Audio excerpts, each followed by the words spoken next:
Hey, this is Jason Kleberg from the Force 5 podcast, a show that forces a guest to come up with a movie-themed top 5 list topic, and then we reveal our picks on air. Top 5 heist films, top 5 tearjerkers, top 5 movie dogs. Every show you'll be asking yourself, what would be on my list? Guests include directors, screenwriters, actors, podcasters, musicians, authors, and even a professional wrestler. Subscribe to the Force 5 podcast, and you won't just be a listener, you'll be a list nerd. The Force 5 podcast, available wherever you're listening now.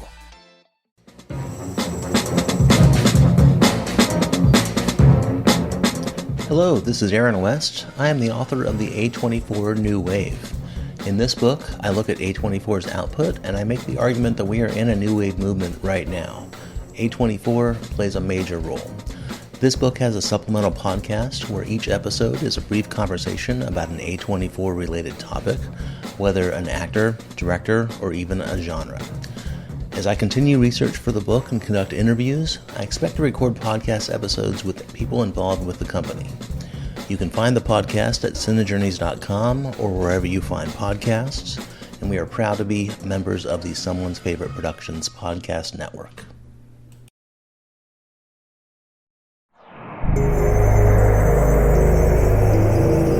We're in Wave Media.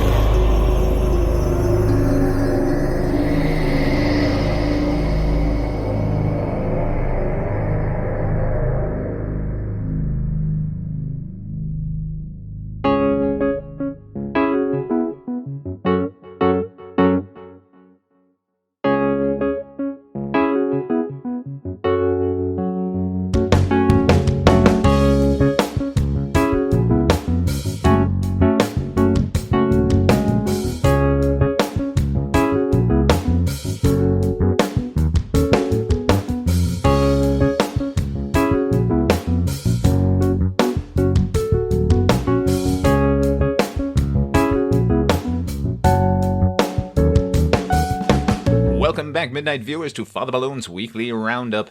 I'm Father Malone, and with me, barking at all the thunder lizards, is Miss Ripley Jean. How are you, Rip? And how is everyone? Hope you had an enjoyable holiday. I think right now is a good time to remind everyone that George Lucas is a prophet. Undeniable now, nerds. Okay, you're right. You can go first. Hit it, HP. Come and listen to a dog that's hip.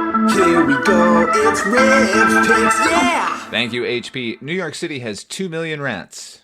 We used to have 8 million rats, now we're down to 2. You know what that means? We lose 4 electoral votes. Speaking of NYC, in 1977, the randomness of lightning strikes, 3 lightning strikes, plunged the entirety of New York City into darkness for 3 days, during which there was looting and arson, the likes of which no major American city had seen since the Civil War. It's this same bit of happenstance fate that caused Henry Buttle to get snatched up by government thugs and not Henry Tuttle in Terry Gilliam's dystopian masterpiece Brazil. The same bit of twisted cosmic humor that allowed every system to fail on Jurassic Park's inaugural weekend some 30 years ago. They recreate that situation here, but they make it even more random, which would be lovely if it wasn't a fucking commercial. Jurassic World, the Confectionary Age. I lost count of the number of product placements in this very cynical follow-up to the endlessly creaking along Jurassic series of films. Studios realize that if we get a movie every couple of years, that we can't be nostalgic for it, right? The bit of business at the film's start that pulled a fucking groan out of me in the theater, a technician in an environmental suit, walking through a giant clean room of a facility, approaches an airlock door, but before he goes through, he scarfs down a Snickers and lets the wrapper fall to the floor, which then gets sucked into a door mechanism, and the next thing you know, some gigantic unseen dinosaur is chowing down on the candy enthusiast, and potentially everyone else in that facility. Which facility? Oh, is it the one on Isla Nubar? No, it's the other one. Isla Sorna? No. Isla de Muerte? No. How about wherever the fuck that giant theme park they built was? Nope. This is yet another facility we've never heard of until now. Boy, oh boy, let's get into it. This is Jurassic World Rises or something. I don't know. It's bullshit. I don't care.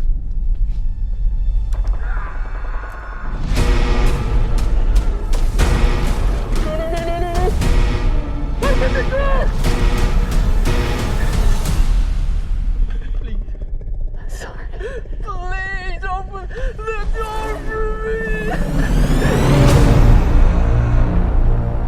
On the island we're headed to, 24 species have survived there alone. The theme park owners did experimental work, leaving only the worst ones here.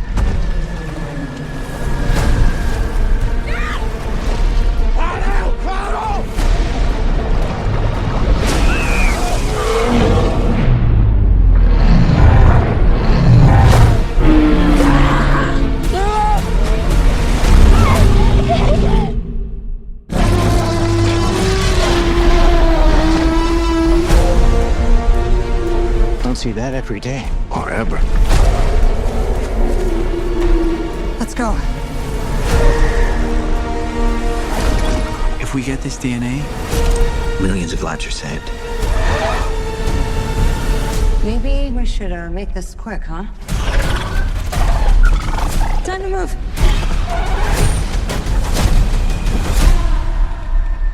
We put ourselves in a place where we don't belong.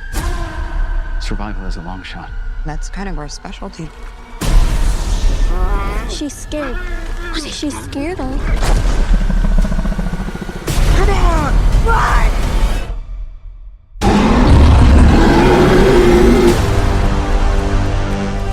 We're not gonna let you get hurt, okay?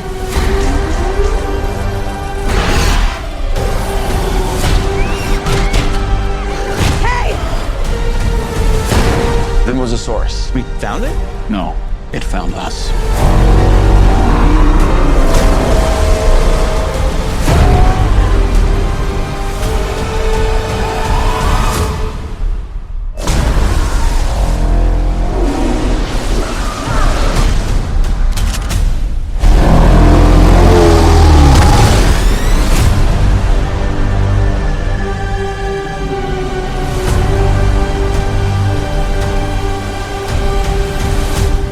Okay, dig this. It's 30 years later, and now the dinosaurs that were freed and roaming the Earth have mostly died off, except for an area around the equator which most closely mirrors the environment they originally existed in. Okay? That's a fine start.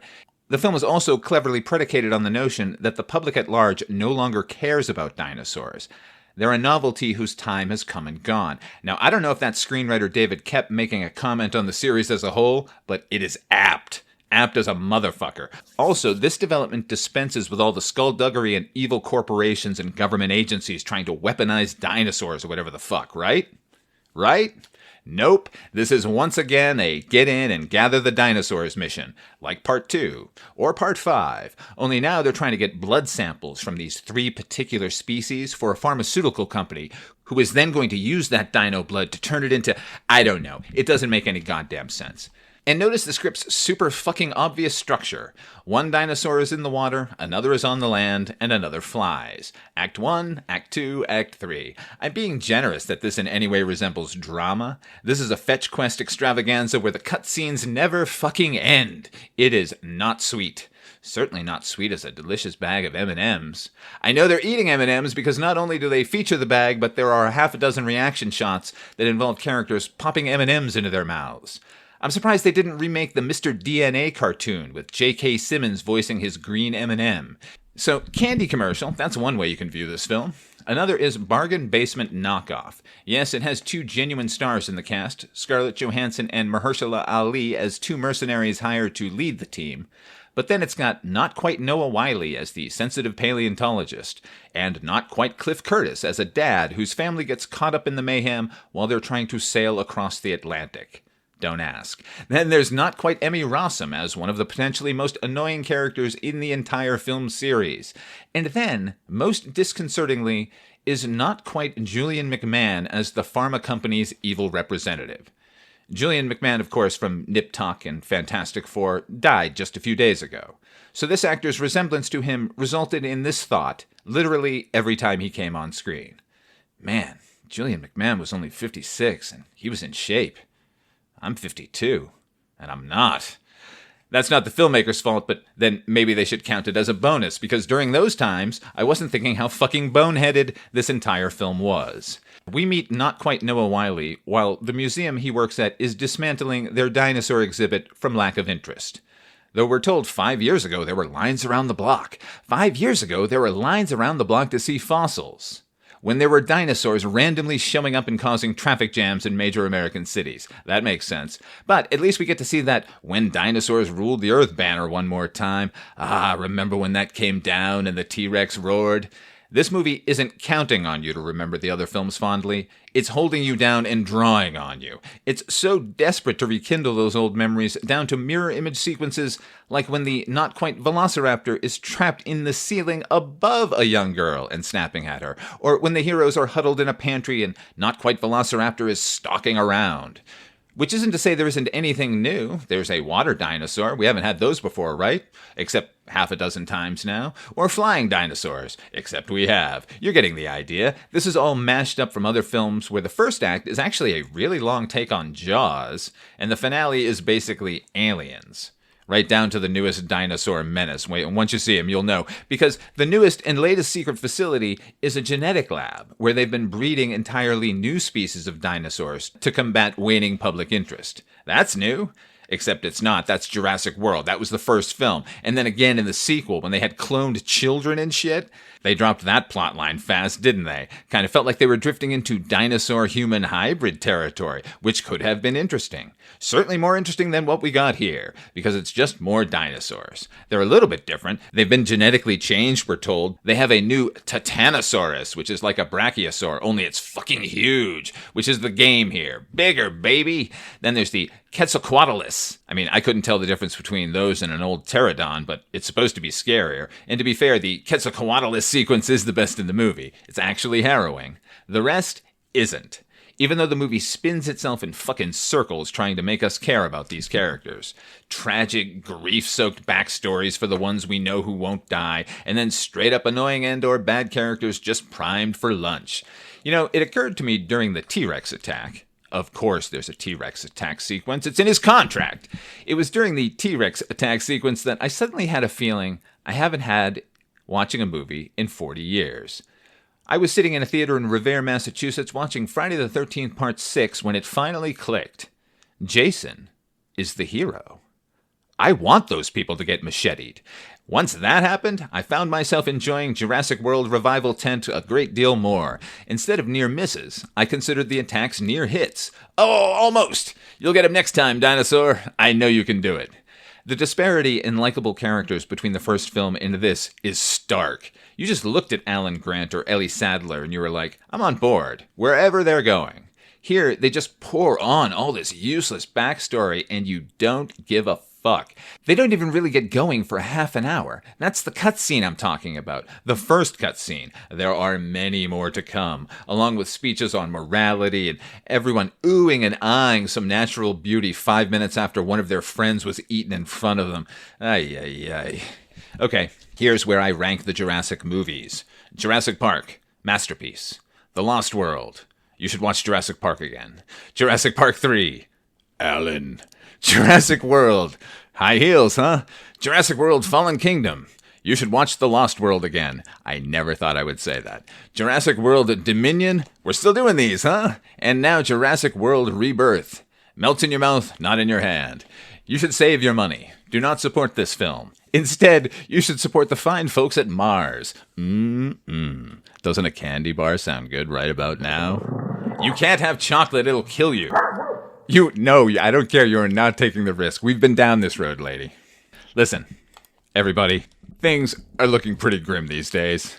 My Gen X brain is absolutely firing with thoughts of an earlier age of panic. Back in the early 80s, when we all assumed a nuclear firestorm was imminent. I lived in almost permanent terror as a young man. I saw that quasi-documentary, The Man Who Saw Tomorrow, about Nostradamus, and it really put the whammy on my head. But, like most things in life, there was a solution to a problem, and that solution could be found at the movies. One of the best decisions I've ever made was sneaking into Boston to see a screening of Steve DeJarnett's unsung classic, Miracle Mile. You know, the 1950s were America's golden age. They were an age of prosperity. It's no wonder so many people are trying to get back there, what with the communist witch hunts and the institutionalized racism and the rampant sexism and the crippling terror of all-out nuclear war. You know, in his novel Lullaby, Chuck Palahniuk posited that every generation wants to be the last, and thanks to the fine people of the greatest generation, that became not only a possibility, but in the minds of many, a certainty. As the Cold War slammed into high gear, over the next few decades, Hollywood attempted to varying degrees of success to illuminate and or alleviate the fear of this fresh technological nightmare. These films would fall into two distinct categories. The first would dramatize the events leading up to Armageddon and the efforts by military and government officials to stave off such an incident. Movies like Failsafe and War Games, and no doubt the best of them, Stanley Kubrick's Dr. Strangelove, or How I Learned to Stop Worrying and Love the Bomb. The second category was all about the aftermath, which itself would split into two diverse types. Realistic, as in The Day After or Threads, and fantasy, best exemplified by The Terminator and The Road Warrior.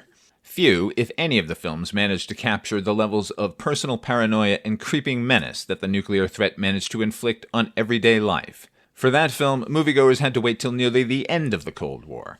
The year was 1988, and the film was the most nihilistic and simultaneously optimistic of the genre, Miracle Mile. Love can sure spin your head around. God, where do you begin? Well, hello. We must have been meant to be together. It's too bad you have to work tonight. Only till midnight. Fate is a funny thing. Take a nap, because you're going to need all your energy tonight.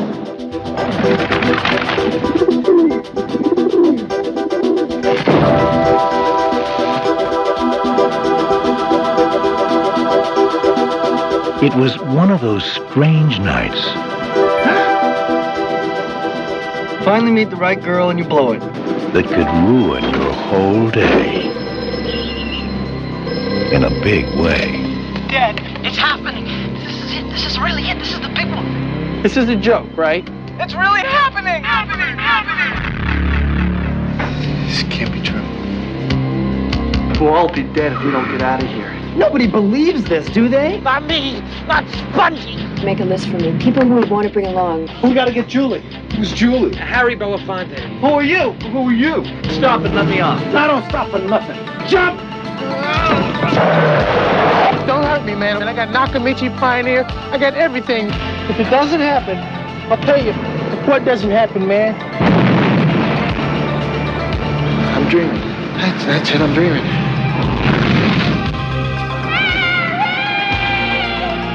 Y'all ready to go? You the pilot? Hey! Hey, you know anybody who can fly helicopter? Helicopter pilots. All the helicopter pilot bars are closed. What's the problem? It's true. Love can be exciting, Trust me with this. even terrifying. Julie! I love you. But nothing could prepare you for an experience like this. What is the truth, Harry? Miracle Mile. Listen, I'm just a guy who picked up the phone.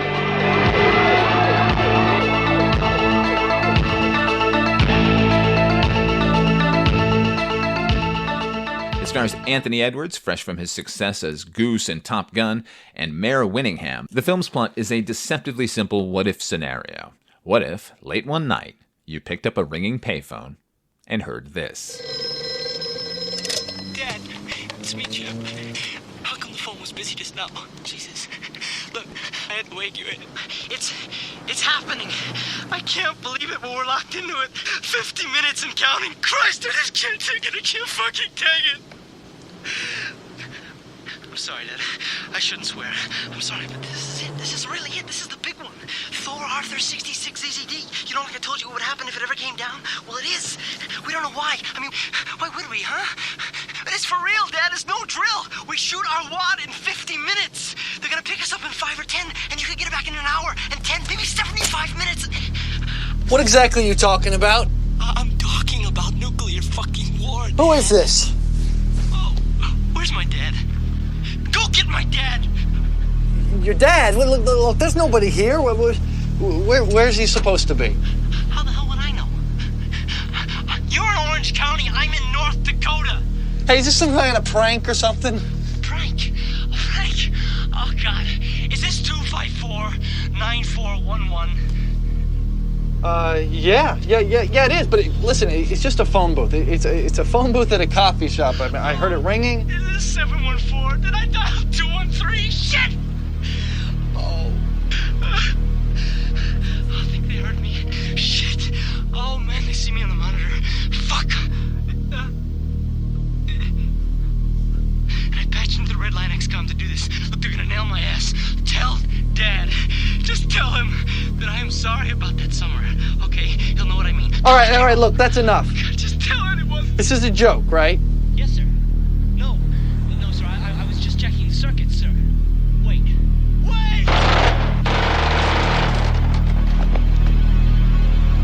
Secured. Should I trace? Listen, it's probably a felony to joke around on the phone like this. Who are you? Who am I? Listen, I'm just a guy who picked up the phone. I mean, I don't know if this is a wrong phone number or a joke or what. What happened to Chip? He was just joking, right? Forget everything you just heard and go back to sleep. Hey! Hey! A simple scenario, but one's reaction would be anything but. Is the call genuine? Should you warn others? If it is, how safe can you make yourself in the 2 hours before the devastation begins? How many of your loved ones could you collect in that time? And if the call is fake, you'll run the risk of becoming the atomic age Chicken Little, yelling to any and all who'll listen that the sky is falling. So what should Harry do? The one thing he's definitely not doing is going back to sleep. Now, the actual Miracle Mile is a stretch of the Wilshire Corridor in Los Angeles. It was developed in the 20s and 30s by A.W. Ross, who made the prescient decision to design the area to be seen while driving rather than walking.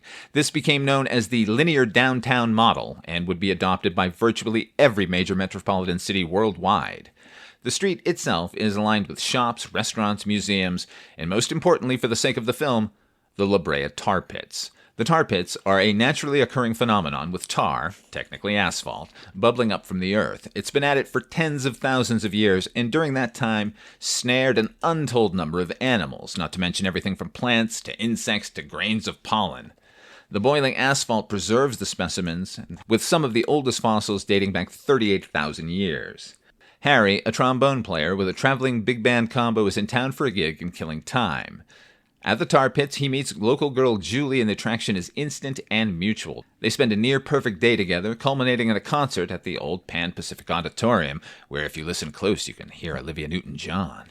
Julie and Harry then make plans to continue their date when Julie finishes her waitressing shift at midnight. But a freak accident knocks out his building's power and his alarm clock, and Harry oversleeps. Arriving 3 hours late, Julie's gone, leaving Harry to deal with a collection of late-night L.A. oddballs played by some of the best character actors of all time. Olan Jones, who's played so many waitresses in her career that I think we as a nation owe her a collective tip. RoboCop's boss, Robert Dewey. Security Chief Tasha Yar, Denise Crosby. And Earl Bowen, you'll probably remember him as Dr. Silverman in the Terminator films.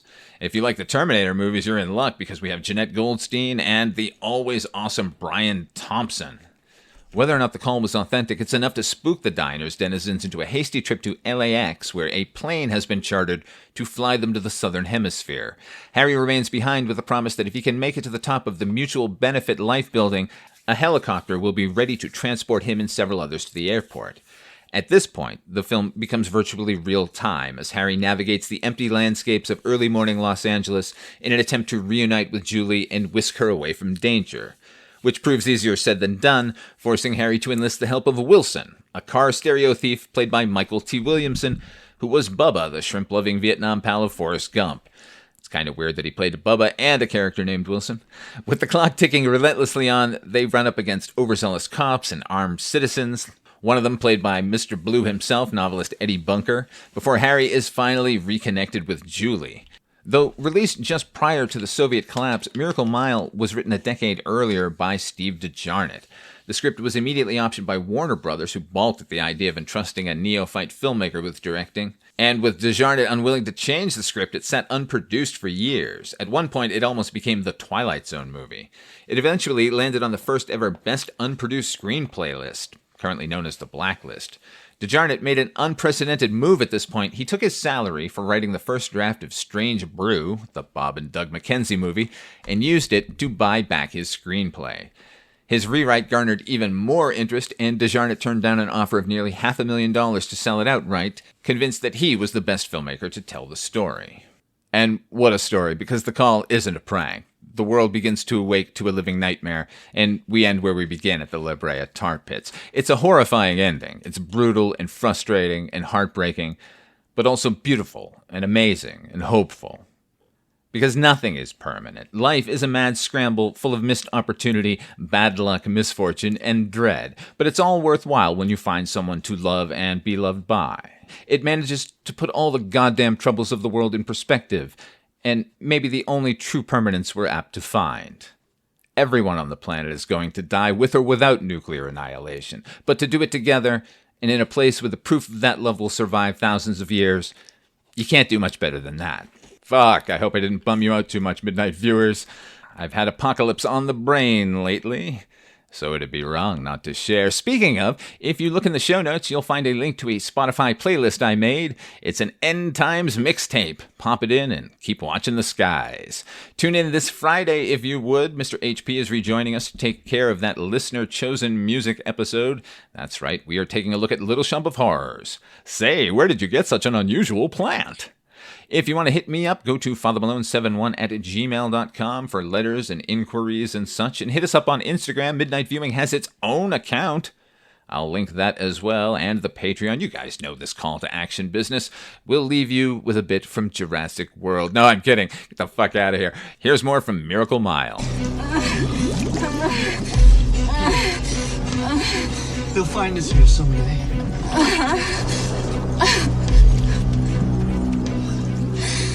Put us in a museum.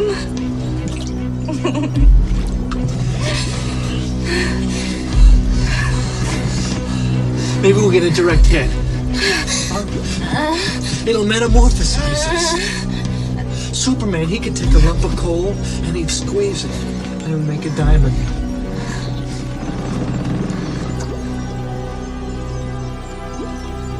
Diamonds. You and me, Harry.